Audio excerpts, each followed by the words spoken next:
नमस्कार, मी सौ संध्या राजीव आहेर, नाशिक इथून। मी शिक्षिका आहे आणि गेली 6-7 वर्ष मला डायबिटीस आहे। अनेक औषधं घेतली, आयुर्वेदिक घेतली, ॲलोपॅथीची घेतली, परंतु शुगर कमी होण्याच्या ऐवजी वाढतच गेलेली आहे। पण हल्ली आता मला एंटॉक्स टी आणि एंटॉक्स डी या 2 औषधांची माहिती व्हॉट्सअपवरून मिळाली आणि मी ती औषधं मागवली आणि ती मी आता घेते आहे। 1 महिना मला होईल आता। आणि या कालावधीमध्ये माझ्या असं लक्षात आलं की ही औषधं घ्यायला लागल्यापासून माझी खूप सुरुवातीला मी म्हणजे खूप लवकर थकून जायचे, थकवा खूप यायचा मला, माझे हातपाय दुखायचे। परंतु हे औषधं सुरू केल्यापासून मला अगदी फ्रेश वाटतं, थकवा येत नाहीये आणि कामाचा एक कंटाळा येत नाही।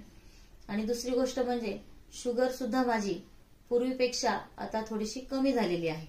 पूर्वी 300च्या वरती असायची, परंतु आता 200 ते 300च्या दरम्यान माझी शुगर असते। आणि या औषधांचा परिणाम मी अनेक जणांचे अनुभव ऐकलेत की बरेच जणांची शुगर ही नॉर्मलला आलेली आहे आणि मला सुद्धा खात्री आहे की येत्या अजून 2-3 महिन्यामध्ये माझी सुद्धा शुगर ही नॉर्मलला येईल। तर या औषधांचा मला नक्कीच पॉझिटिव्ह परिणाम दिसतो आहे, एवढंच मी सांगेन। धन्यवाद।